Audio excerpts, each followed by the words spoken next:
Today on the show, we reunite with an old friend, ask the big question, what am I? And decide who we can trust.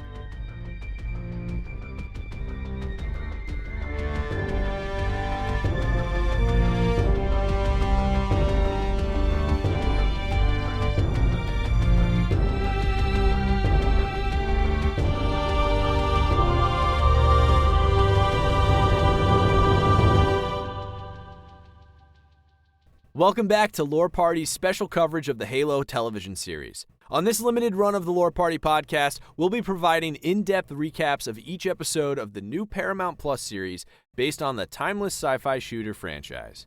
And boy, oh boy, episode 2. Here we go. 2 in.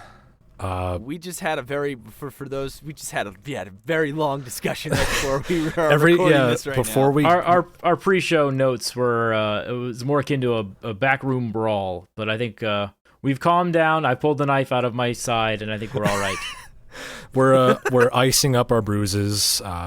We've shaken hands. We're going back. We're back to cordiality here. My name's Connor. Joining me again, Kevin and Jaden. How you fellas doing? I'm doing better than John's friend was after time at the UNSC. I'll tell you what. Oh man, yeah, lots to cover. Yeah, so we're talking episode 2, Unbound, is the title of the episode of the Halo series, and well, if you haven't listened to episode 1 yet, Contact, the pilot of the Halo series, go back and catch up. And I do want to say too a little bit of housekeeping.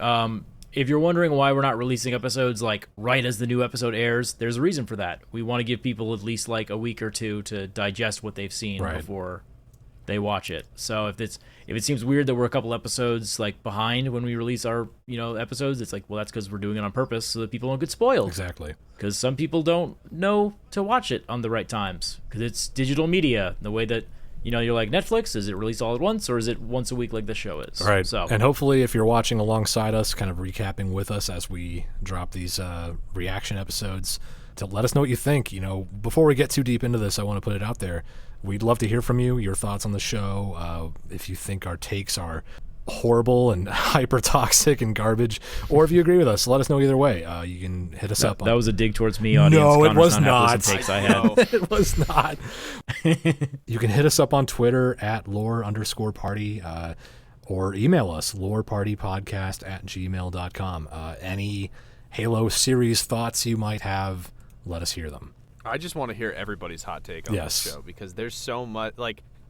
This is, I think, now that we're 2 episodes in, I have just seen a lot online, a lot of polarizing viewpoints on just some of it's minor stuff and some of it's bigger things, bigger plot points and stuff. But It's just very interesting to hear what people say. We'll get into some opinions on the beats of this episode and just sort of our overall impressions of it. But first, let's have a quick recap. Let's just walk through what we saw this time. Episode 2, Unbound, opens on a flashback. Absolutely. We go back a few years, I think 20-some years, to John 117 as a young adult in the Spartan program. He's, maybe in his early 20s, late teens from the looks of it. And we can tell by his surgical scars that this is post-augmentation. The Spartans have received their implants and surgeries at this point to make them more than human. That if you've read the books, you know that shit involves stuff like bone ossification to basically graft alloys to their bones, so they're pretty much unbreakable. Muscle enhancements, reflexes enhancements, organ upgrades, just all kinds of random shit that make them very hard to kill and very, very deadly. If you survive the process, yes, You're very hard to kill after you're very easy to kill by the same process. The augmentations are extremely dangerous. We'll get into that in a second here, but think for people who like Marvel, think Wolverine getting his adamantium. Kind of. You could survive that, you'll be good. If not, well, on to the next person. But they don't have the benefits of healing. Right. Yeah. These Spartans don't have the healing factor, unfortunately. But yeah, of course, John survives his augmentation, and we see him kind of get up in this barracks, and he looks around, and he notices one of the bunks is empty, and he sneaks out to meet up with his friend Soren, who is another Spartan 2 program cadet, I guess, or participant.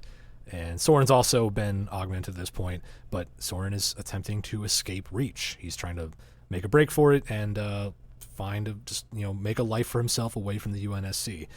Now, from context, like the way they talk to each other, it looked like John apparently had agreed to leave with them before this. It was like, a planned meetup, and it was like, hey, where's your stuff? You coming too?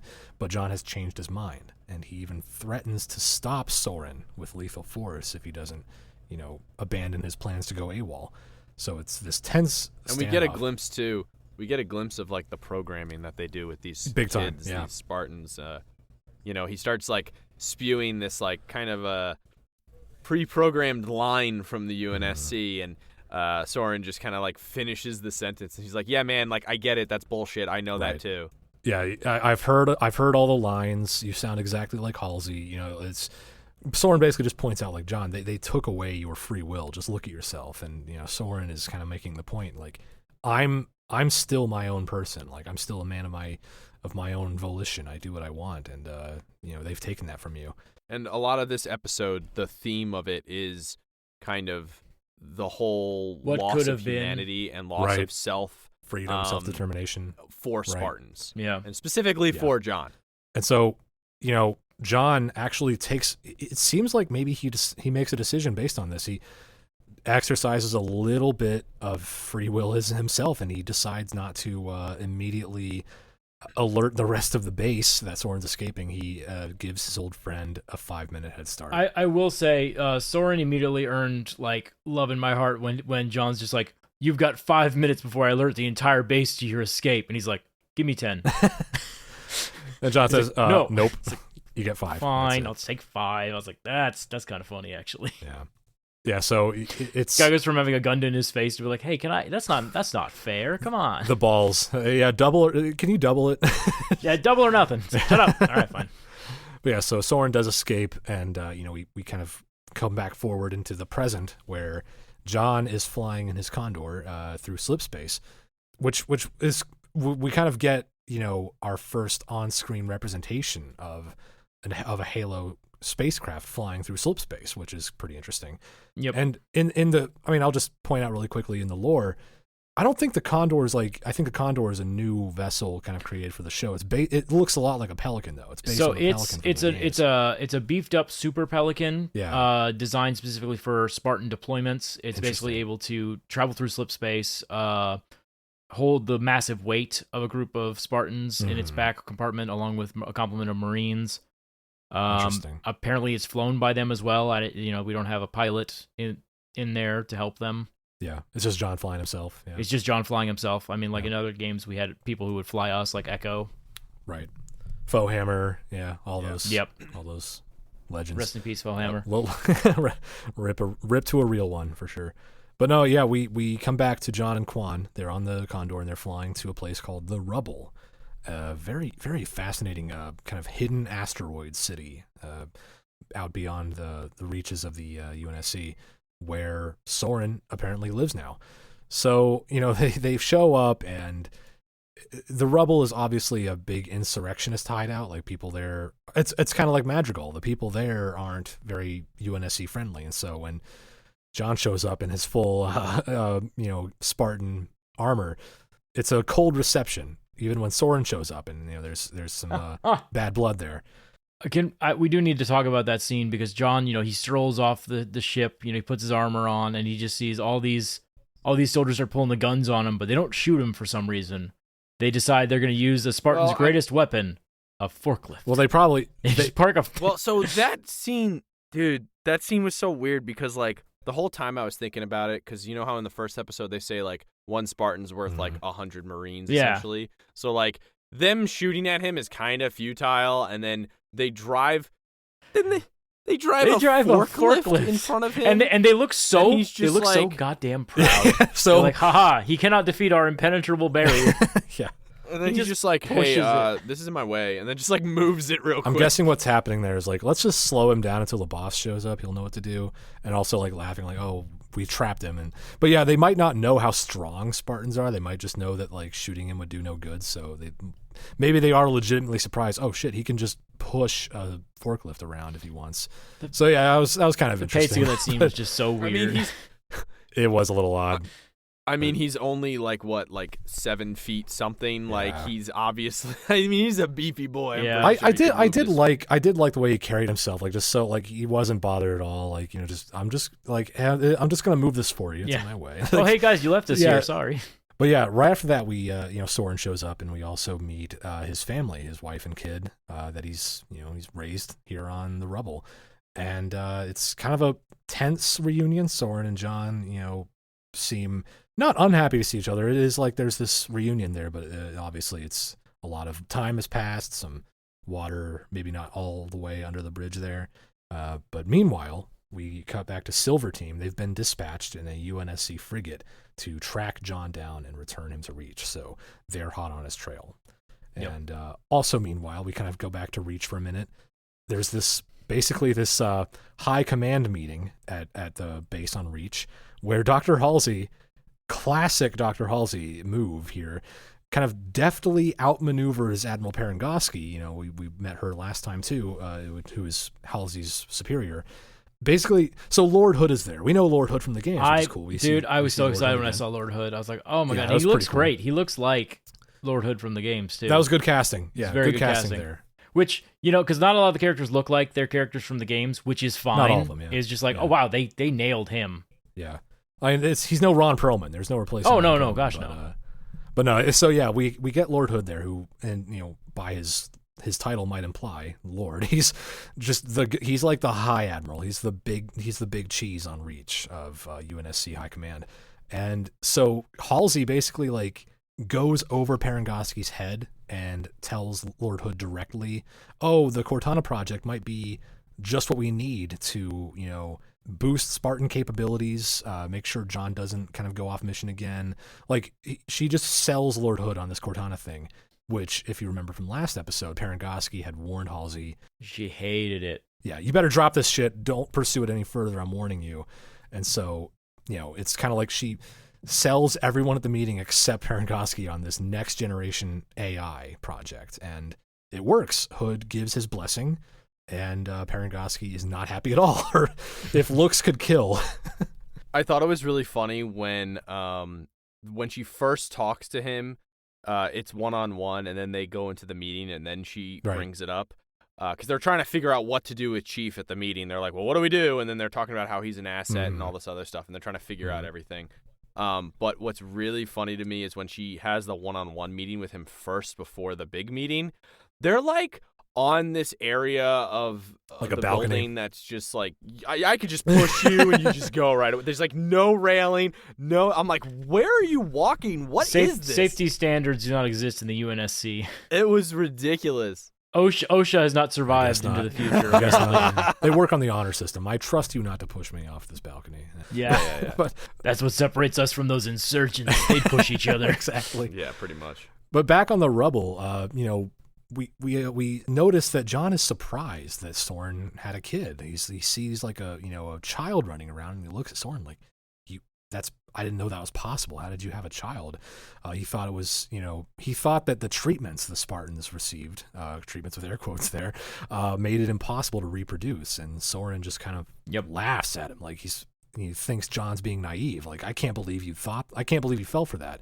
And Soren explains that the implants they received as part of the Spartan augmentations, they stunted emotional development, and that Spartans are only kept from living a full, fulfilling life if they choose so. Like, it's kind of like a mind over matter thing. Or also, like, you can just remove some of those implants and gain your life back. He's kind of pointing out to John, like, you don't even understand how emotionally numb you are. You don't even know. Like, you don't know any better. Something that I'd love to see them explore is maybe looking at Soren's kid and seeing if he has any of the abilities that, like, were passed down genetically.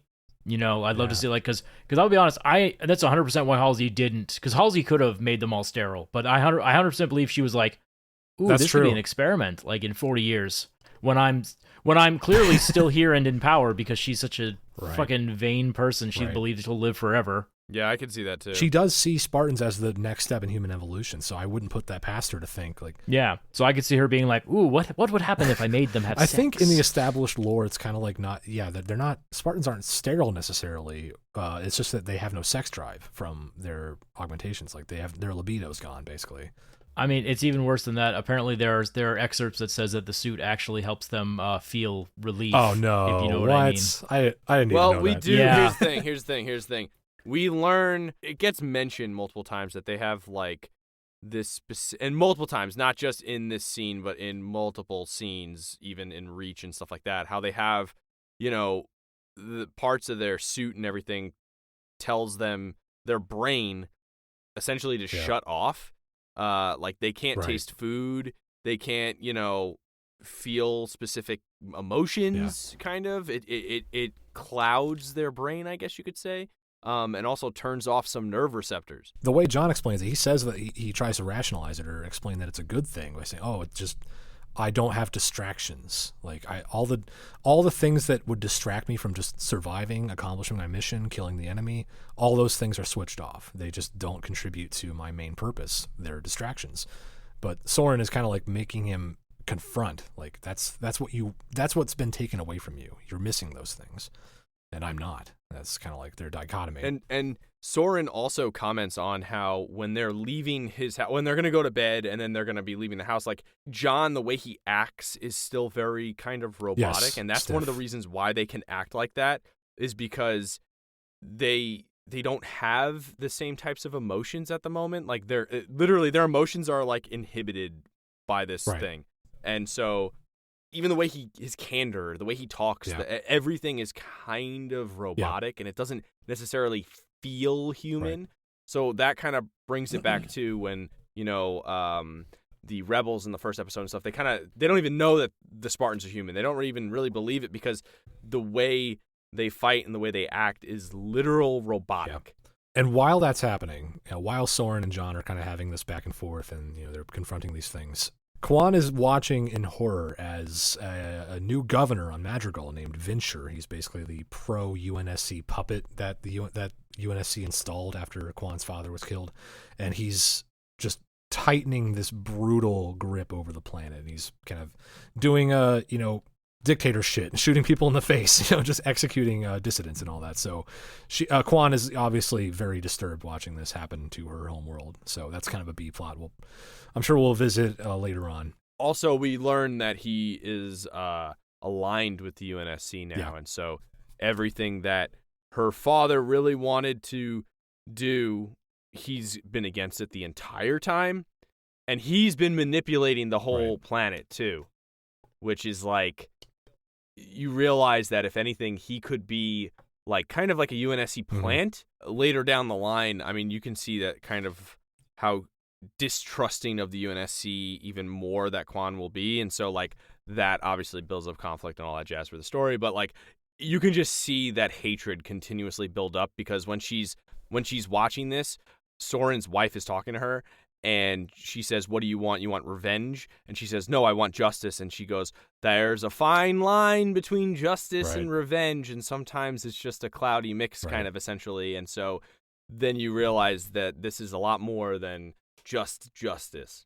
Also, meanwhile, there's some stuff happening on High Charity. We go back to the Covenant Holy City where the woman, the human-looking person we saw last time. I still don't know if we can... This show would be a lot more fun with Batman-style transitions, I'm going to be honest. I'm still not sure if we can just call her the human, because I don't really know what she is yet still. They call her the Holy One. I think her name is McKee, I guess, is what IMDb calls her. But McKee is talking to the hierarchs, and she discerns that the artifact that John found on Madrigal is kind of a map where it reveals the location of what they call the ring. And the Holy One also volunteers to go retrieve it. She knows how important this artifact is. She knows how important the ring is, and any information pertaining to the ring, like the Covenant has to have it. So she's like, "Let me go get it. I know how important it is." But the hierarchs turn her down. They say, "No, you're too important to be risked in such a direct mission." McKee just kind of. There's like exposition happening here where McKee basically reveals that the Prophet of Mercy is kind of like a parent figure to her. Mm-hmm. Mercy apparently took her in and quote unquote tutored her on the great journey. So that gives us a little bit more background into this person. Like she's not like a recent addition to the Covenant hierarchy. This is like it's almost like she was raised by them is what it sounds like, which is interesting. I'm still like wary and curious how they're going to flesh this out, like what the hell her deal is and where she came from. So we'll see, I guess. And then, back on the rubble, Soren and John examine the artifact that John brought with him. And, Soren knows a guy, and that guy is this crazy dude named Reth who lives on the rubble. And it is said that Reth is, the rumor is he's one of the very few human beings to ever be taken aboard a Covenant vessel and then live to tell about it. So he's not right in the head. God knows what the Covenant did to this guy while he was in their custody. They served him cookies without the milk. Oh, fuck. That's horrible. Drove him to madness. Oh, God. Oh, man. As we all know it would. They made him drink orange juice and then brush his teeth. And just absolutely unhinged shit. You can't even imagine. So they show Reth the artifact, and, John goes to talk to him about it. And, Reth immediately recognizes that the relic is exceedingly dangerous and important, and he knows how important it is. Maybe he saw something just like it on the ship, or he overheard the prophets talking about it, or the elites talk about it. Who knows? But long story short, he's like warning John very seriously, like, do you want the Covenant to wipe out mankind? And obviously John's answer is no. And so Reth says, well, then you should destroy this artifact and then yourself. Like, it's a very line in the sand, like, this is bad news. And Reth even takes it so far as to try and smash the object, just like break it. But John stops him inadvertently by doing so. Yep. He touches it and activates the artifact again. Which we should point out that when Reth touches it, nothing happens. Nothing happens, right? Yeah, that's pointed out that which is a big deal if you look at the lore from the games, because in the games it was literally any human can touch this stuff and activate it. Yes. So it's kind of a chosen one trope happening here, I guess. Yes. The way Reth puts it is that Master Chief wasn't special enough, you gotta understand. He was already a 7-foot biomechanically engineered killing machine of death, but we also need him to be the chosen one. Yeah. Well, yeah, it's the way Reth puts it is like, it means that he's human, but more so, quote unquote. And he kind of compares John to Makee, the Holy One, the quote, the human they have with them, referring to the Covenant. So it's kind of like it's pointing out like some people are capable of activating Forerunner artifacts, but not all of them. It's also important to point out that activating this artifact triggered a new vision of John's childhood. We're seeing new memories of his, and it's like a little more detail. He's seeing a little bit more of people who may be his parents, who knows, like a little kid drawing, like doodling drawings and walking around with a dog, and just stuff that like... I'm putting it up on the fridge. Yeah, right, yeah. Just stuff that doesn't quite fit together, but it expands on what we saw the first time. And again, like in the first episode, these visions freak John out. He's like, what the hell am I seeing? And what Reth is telling him is also freaking him out. John almost has like a breakdown. He starts screaming like, what am I? Like yelling at Reth, like, he just wants answers. Like, he's so confused. He's never been more confused. Which I love because Reth has the discretion of just like, I work here. I don't know. This is a Wendy's. Sir, this is a Wendy's. And please. And when he has this emotion, though, like, it's the first time we see him actually have like an explosion of emotion. It's so intense. And he sees it. He notices it as soon as he pushes him up against the wall. He just looks at his hands and is like, "What?" And then, "What am I doing? What's going on?" And like that's not normal for him. So he's just kind of like, and he just like freaks out. Like internally, you can see him start like freaking out. He's having a crisis of identity. Really, he's never been so unsure of anything in his life. He's never been so confused and misguided, or just turned about. So he's not comfortable at all. He's having a bad time. While this is happening, we go back to Reach for a minute, and there's a scene that I think, Jaden, you're not happy about either.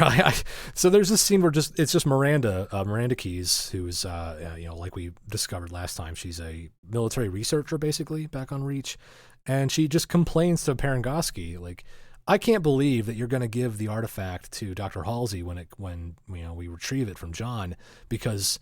yada yada yada my research, yada yada yada funding. Like she's just kind of griping about how Halsey gets like the biggest cut of research funding. Why does mommy get the toys? I want the toys. Like, That's right. I almost forgot that there's even like a family dynamic to this. Like right. That's the I thing. forgot that Halsey's Miranda's mom. That completely slipped by me again.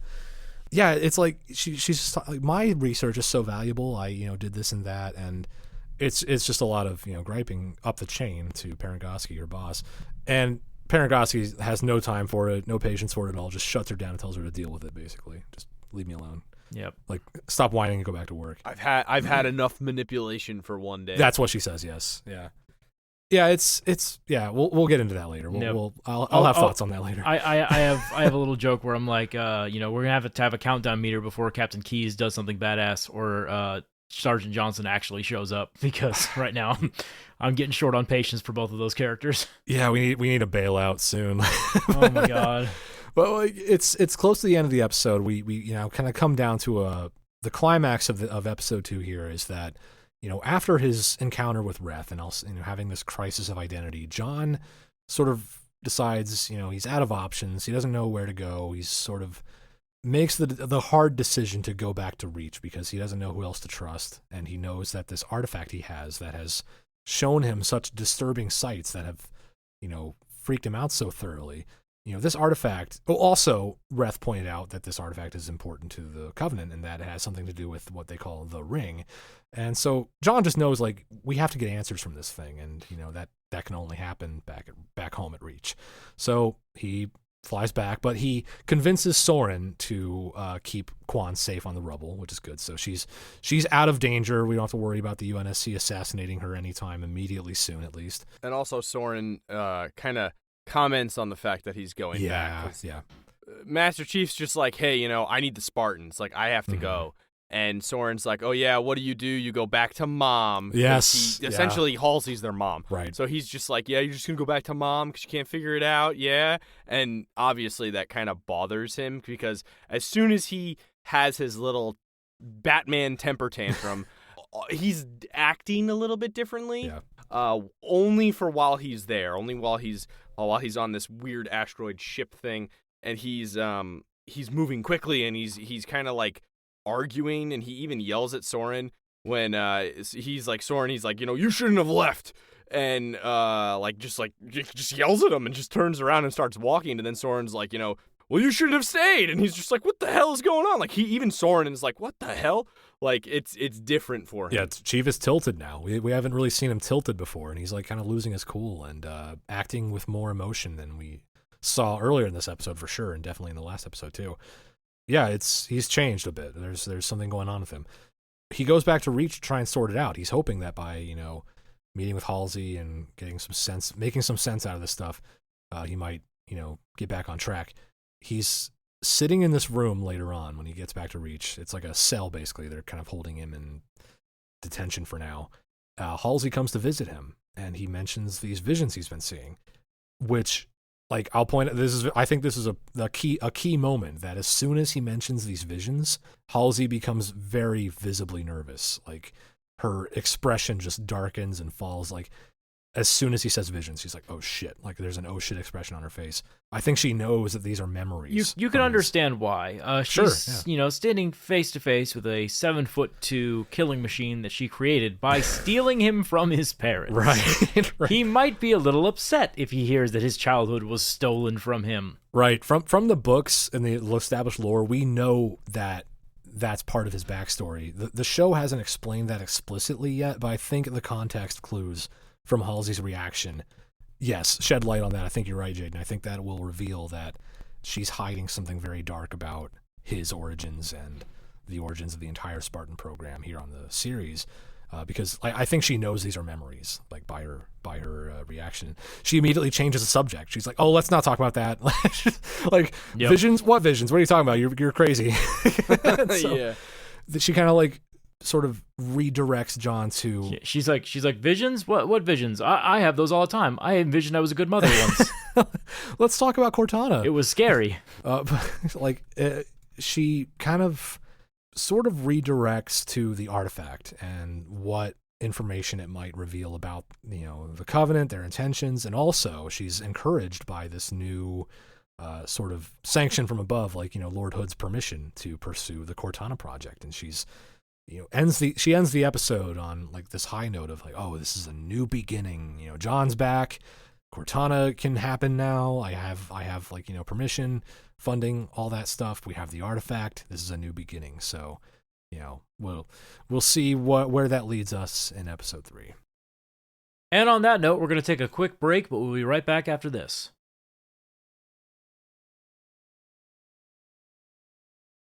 I'm not going to lie, the ending of the episode, to me, felt like the ending point that you would have like in season 1 of a TV show going into season 2.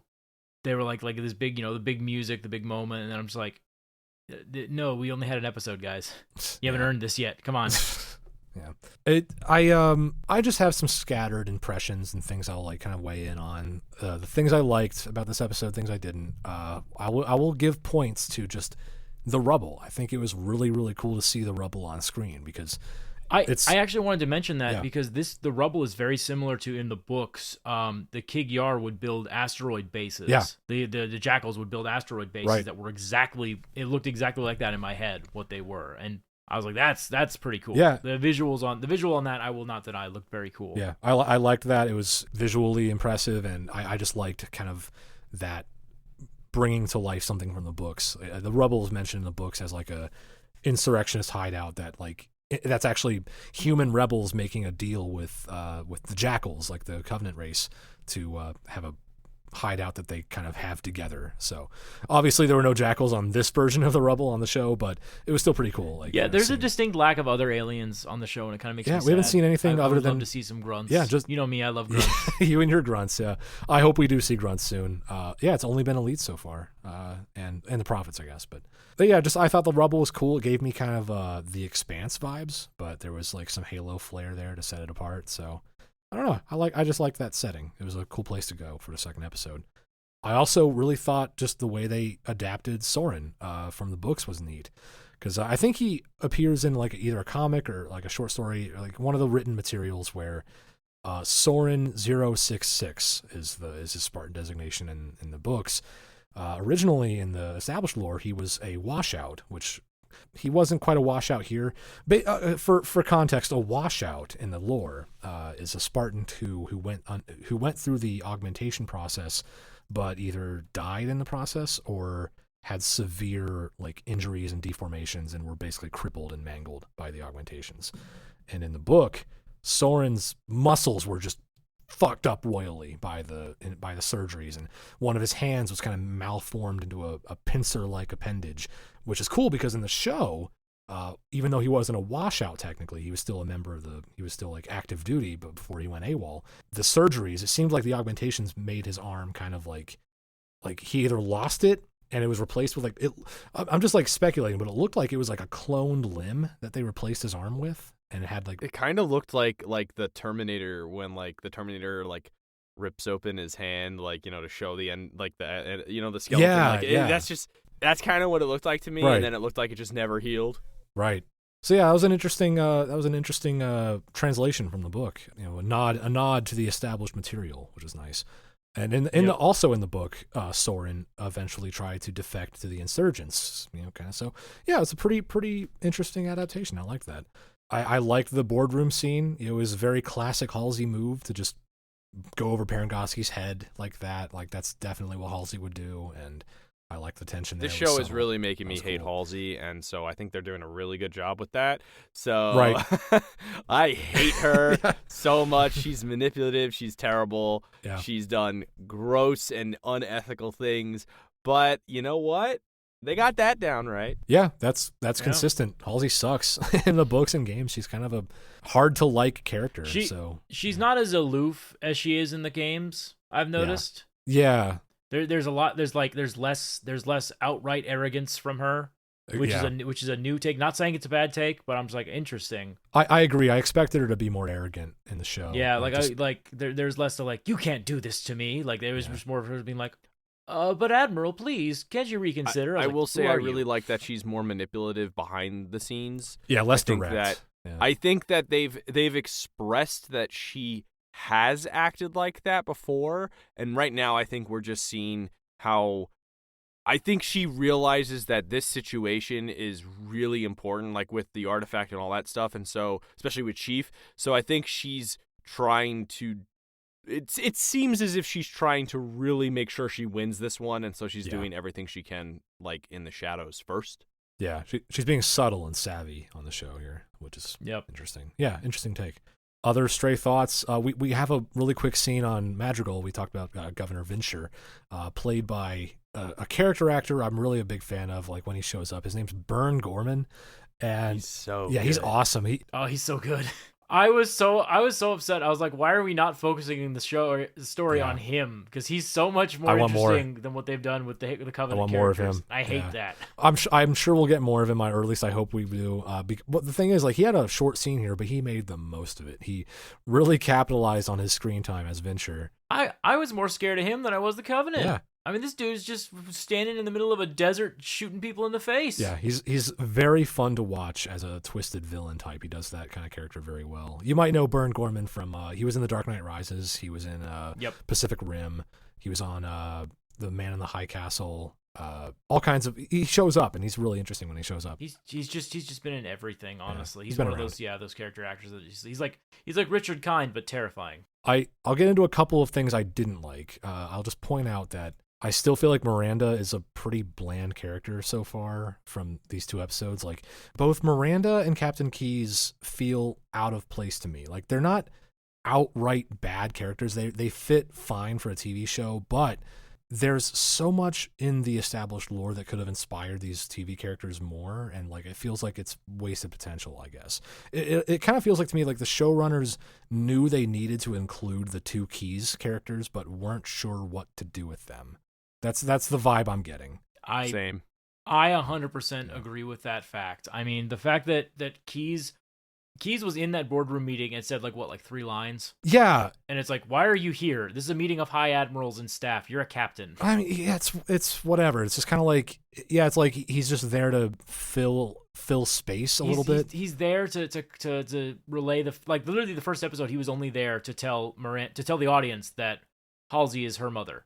Basically, that's why he was in that episode. He was there, and I was there, like, that and to justify killing Quan. Basically, that was like justify killing a little girl to his daughter, which was like, well, that's a weird take to have for this guy. All right, it seems like they've made him the stereotypical like bureaucratic military character, and that he doesn't really have any power, which is so far I know. Off the mark I will what say, he is I don't like what they're doing with both of them. Like, I think of.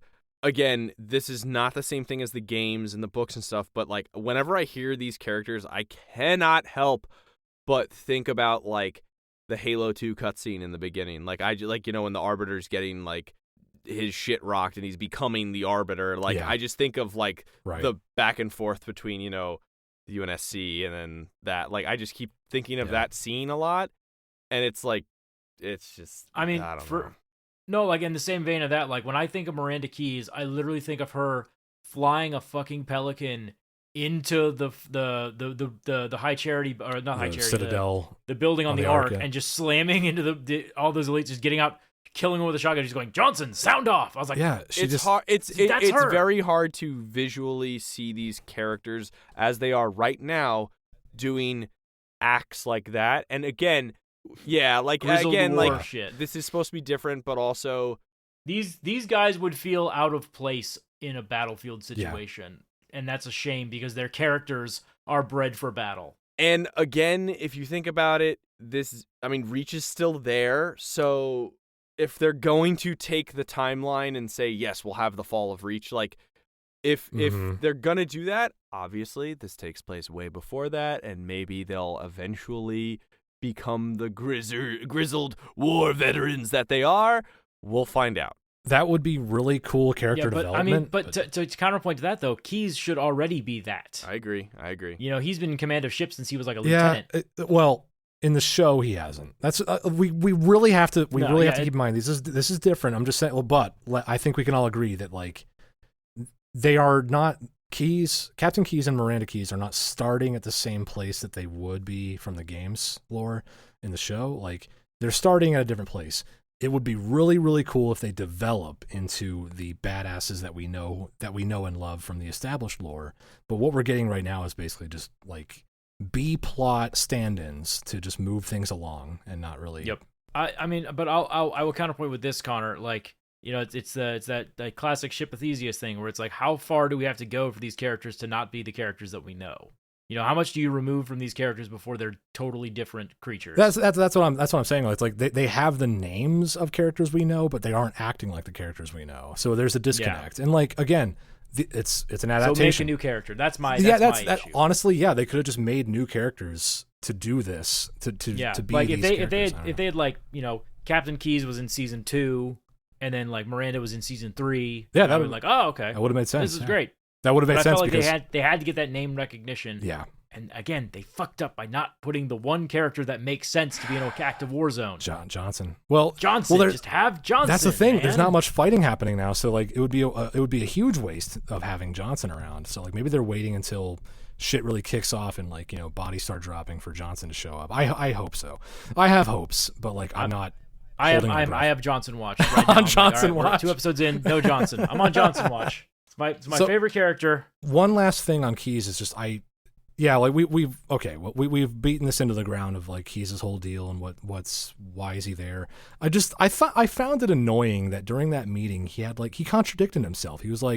He said early on, what good is a superhuman we can't control? And then like when Halsey suggests that Cortana can keep Spartans from, going off mission and thinking independently, suddenly his tune changes. He's like, but John's a human being. You can't just control him like that. So it's like, dude, which fucking one is it? Like, I'll tell you what happened. There was an extra on set who was supposed to say that line, but he got explosive diarrhea. And they'd already been filming for 12 hours. They said, you know what, fuck it. Does one of you want to say it? And the guy happened to be sitting next to Captain Keyes when they shot that scene, so they're like, fuck it, we're just going to tighten in on him, and he's going to say it, and then we're good. And that's why they were all filmed from the waist down, because one of them had the brown pants on. So yeah, that's the only way that I can explain why there was a sudden brain shift in the same character.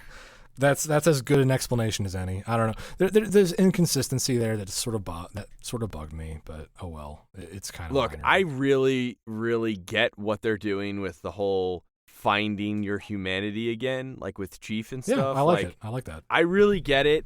I really like it.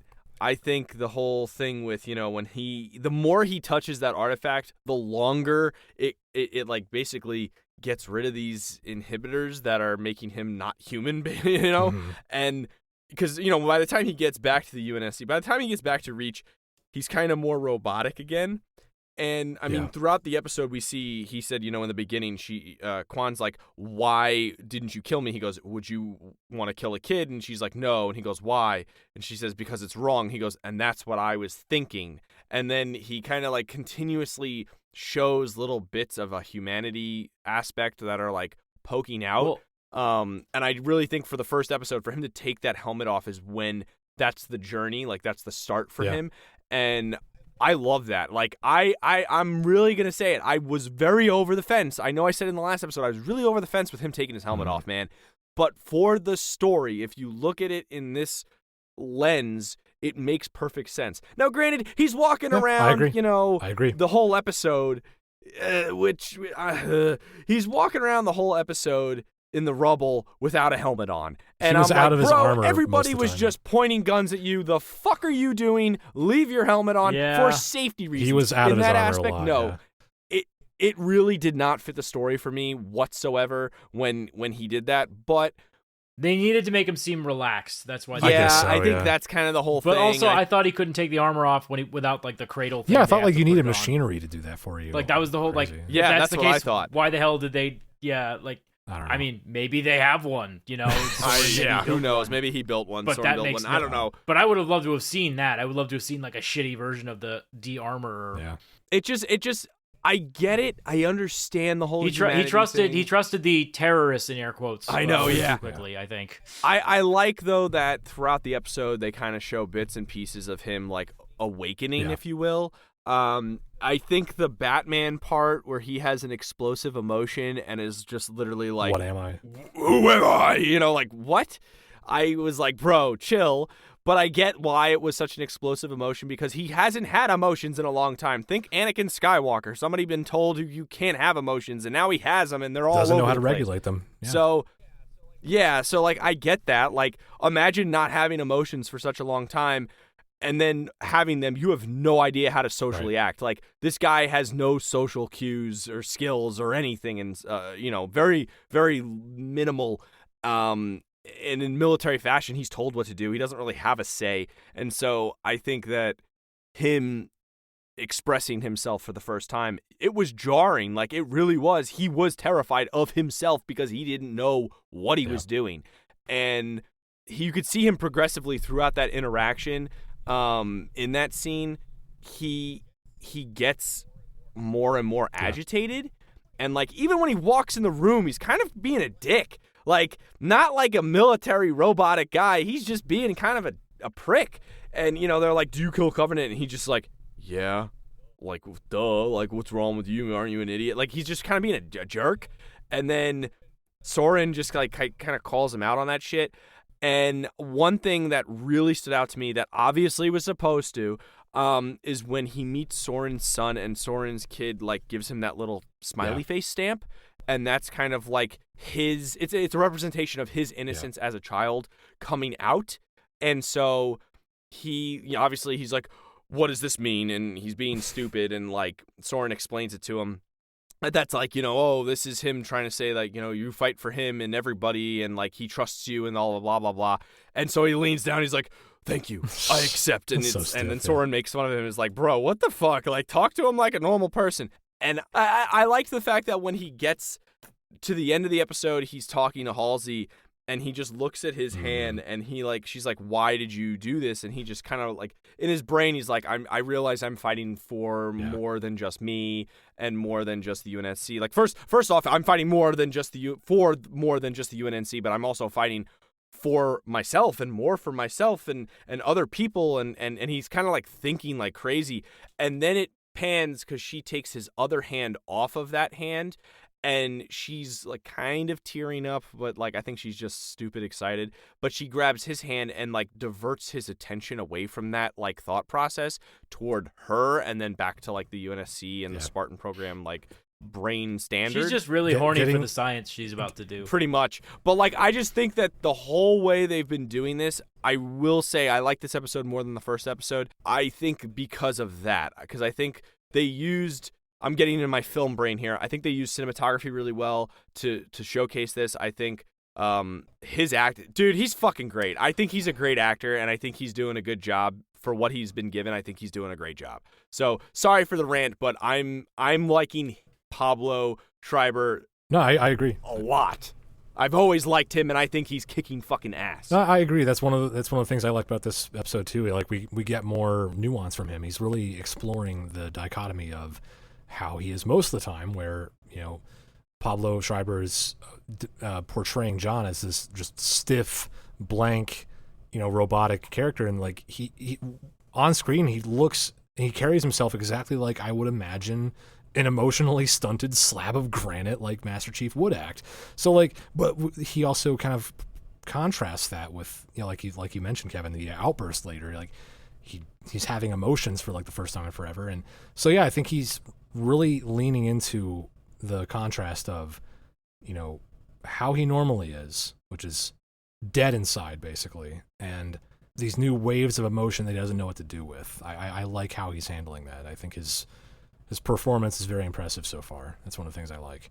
I guess I'll put one more thing out there that I'm not sure I'm totally out of pocket on this. Like, this probably makes no sense, but near the end, near the end of the episode, we get back to High Charity, and McKee, the Holy One, starts undressing. She's taking her clothes off, and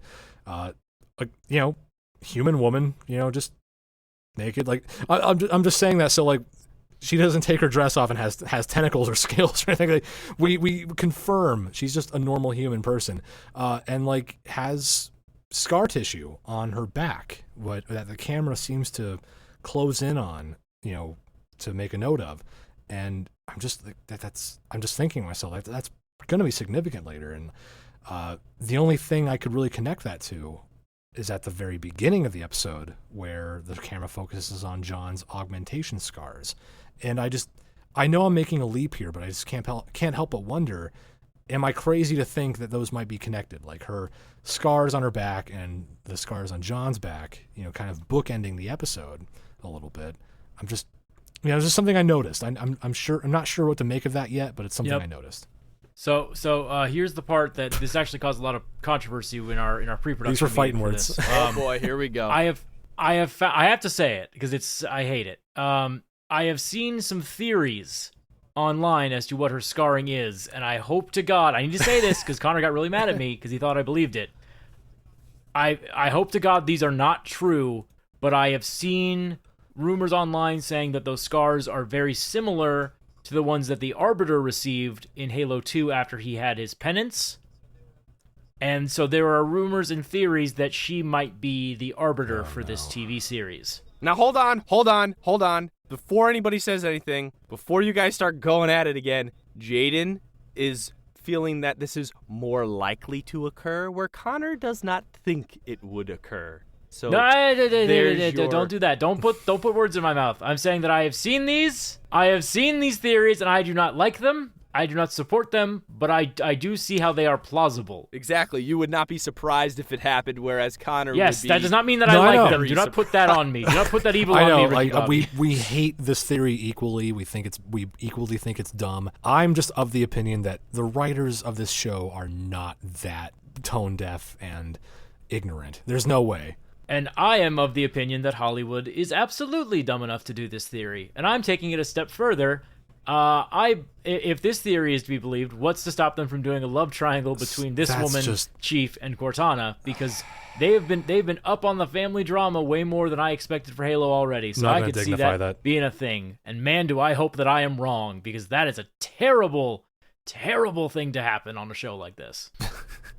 There's so many things that could go horribly, catastrophically wrong with the characterization and the plots of this series that, like, I don't think it's worth even thinking about how bad it could go. It's just kind of like, I'm just going to take it one episode at a time, see where it goes. I agree that, like, there's been, like, the B plots have been boring. Like, just the drama on Reach, Miranda and Captain Keyes kind of feeling, like, out of place and not really serving a purpose yet. That stuff, like, is dragging the series down a little bit for me, but there are still high points that are kind of lifting it up a little bit. Like, there's things to enjoy. Like, 2 episodes in, my overall opinion of this show at this point is just, it's still a mixed bag for me. It's not really entirely one way or the other. I'm enjoying some parts of it, not loving all of it. But just on this episode in particular, I'll just reiterate, I love that they're leaning into John's identity crisis. I thought the stuff with Soren and the Rubble was really compelling. I will just say I really hope they turn up the heat in the next episode, though. Like, there's a lack of action here, and I would hate to see the series kind of lose steam this early on. Like, they need to kick things up a notch in the next episode, is what I'll say. I would agree with that. I really do like the whole John's humanity, and I like the metaphors they're using. I think they're doing a good job with that. I think the CG is definitely better in this episode than before. It's been hit or miss for me, man. I'm like, yeah, I think production quality has been okay. It still does feel a little bit of a fan movie style kind of thing. I think his armor doesn't look like metal, if that makes sense. I love the sound design. I know all three of us were in agreement earlier. The sound design is legit. Like, it's really good. Yep. I think taking characters from the books like Soren and stuff, I thought that was pretty cool. That they were acknowledging, like, the existence of these characters and trying to bring them into the world, which I thought was cool. I am very nervous about this Daenerys Targaryen style person that Jaden keeps referencing. Discount Daenerys Targaryen. That's what I'm calling her until proven otherwise. I'm worried about her storyline. I'd like to know more. Because let me tell you, Game of Thrones didn't end very great. So, just now I'm getting nervous. But yeah, so I'm having fun with it still. Like, I'm still having fun. I watched the first episode once, and I've watched the second episode twice. So I enjoyed it, and I think seeing some of the technology again on screen that we've had in games is really cool. And again, I think they're doing Halsey, like, they're doing a great job with her, because I hate her guts, and that's the whole point. So props. Here's what I'm just gonna say. I think that it's going to sound so weird because I think they're focusing too much on the humanity aspect of the show versus the actual like world play that they could be going with, because like the stuff that doesn't involve like Halsey and her weird dick measuring contest with her own daughter and Captain Keyes being there, like that stuff is boring. But like when Madrigal is being taken over by a dictator, I'm like, oh, I'm interested in that. When the Covenant's like attacking the planet and murdering people, I'm like, okay, I'm interested in this. I guess the more simple parts of the show, they seem to be afraid to go with in favor of the human stuff. It's like someone was like really excited to explore the characters, and I just wish that they would, I don't know, focus on more of the world saving aspect of the show, if that makes sense. I'm waiting for more. And again, I know you guys hit me with the, well, this is a different Halo, so shut up, nerd. I get it. I understand, but I'm also like, I came to this expecting to see Master Chief kill a bunch of Covenant. I want more of that, and I'm waiting for more of that. I think they're wasting too much. Like every minute they spend on Keyes telling his daughter to kill a child, there's time where Chief could be like fighting a Covenant soldier, and I'm like, I kind of want to see that more than asking if you're telling your daughter to be okay with child murder, because that was a weird. I can't get over that. I'm sorry. That's the weirdest thing in the world that they thought we would be like, yep, that makes sense. I don't think they thought we would do that though. I think the audience is supposed to know that was bad. Like I don't think the audience was supposed to be sold on, oh yeah, Keyes is right. It's fine to kill her. I know, but it's just so weird, man. Like, have Halsey say that. Have Parangosky say that. Yeah, okay, I'm with you there. It's like Keyes even talks in the books, like where he feels like he always feels guilty about taking Halsey on those trips to meet those kids. And I don't think it was ever implied that he knows exactly what happened to them, but like he knows, Yeah, he had suspicions, and they never straight up were like, "Oh yeah, we kidnapped those fucking kids." But he was always like, "It's kind of weird they made me take this doctor lady across the galaxy looking at kids." So yeah, like Keyes is being misused. There's not enough action. I think that we can both agree on that. Like, yeah, the minutia of humans doing stuff, kind of making up the bulk of this episode, made me want more aliens getting shot. Like I'm with you 100% on that. Like that's why I said like I hope in the next episode they really turn up the heat, more action. I want action. Give me action. I want shooting. The pew pew, man. I want the boom boom. I want the bang bang and the zap zap. The pew pews that we saw, I liked. I was like, this is pretty good. There was a couple of things that were weird, like when the AR got thrown and it was a CG thing for some reason. That was weird. I really think that what do I play Halo for? It's the boom boom, the zappy zap, the pew pew, like. That's what I'm playing it for mostly. Mm-hmm. So we'll see. I'd like a little bit more combat to be. I mean, I was gonna say I'd argue that Halo is not like Halo. The game does a great job of exploring John's humanity while also having fun set pieces and explosive action. I just feel like this translation has not gotten me there yet, and I'm giving it another chance. I think I told you guys before. I'm like I'm dragging a little bit. I'm like, man, this is a little. It's like someone's telling me about this great game Halo that they've played, and I'm like, man, this is a lot of boardrooms and discussions. So far, I feel like they are trying to do some world building, but I think they're lacking. Like maybe give an extra 10 minutes. The first episode, and maybe 5 minutes in this episode, a little bit extra world building, then I can understand the lack of combat. Like literally a Halo Wars style montage of them being like, we are at war with the Covenant, like having them like blowing up some buildings and blasting planets. Like literally launch the show with that, and then I'm in. I'm like, all right, here we go. Like this stuff, like because then you're more connected with the world and like why these harsh decisions are being made. Yeah, like because I just feel like they haven't gotten me there yet, man. Like if you show me like, hey, humanity is losing this war so fucking badly, they're okay with killing kids in order to preserve the freedom that they're trying to. I'll be like, okay, yep, that's harsh, but that we got to do it. And that's where I'm like, I don't know who this show is made for, because like me as a longtime Halo fan, I know how desperate things are in the universe. But if you're like brand new and you're just like, oh look, there's a cool guy in armor, I'm watching The Mandalorian, but on Paramount Plus, you don't know that yet. I just kind of feel like they haven't set the stakes very well. Like they haven't exactly, like you don't know that, because they're just like, we're at war with the Covenant. It's like, how bad is it? Yeah, you're not really showing us this war. You're just kind of showing us like one tiny part of it. Like literally, like all they had to do was show a planet getting destroyed by the Covenant by High Charity. Just have them in the first episode, like, hey, the conquest of planet 6478 is going good. It's like, they always go good. We're the Covenant. We're so good at killing humans. It's great. Well, yeah. I'd have been like, okay, cool. Now I know what we're up against here. Well, I think that we've only got 2 episodes in so far, but I think I have a feeling the next 2 episodes are going to be a lot more. We'll see. We'll see.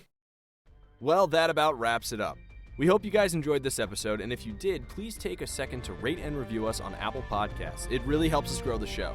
And be sure to connect with us on Twitch, Instagram, and Twitter at lore_party. Thanks for listening, and we'll catch you guys next time.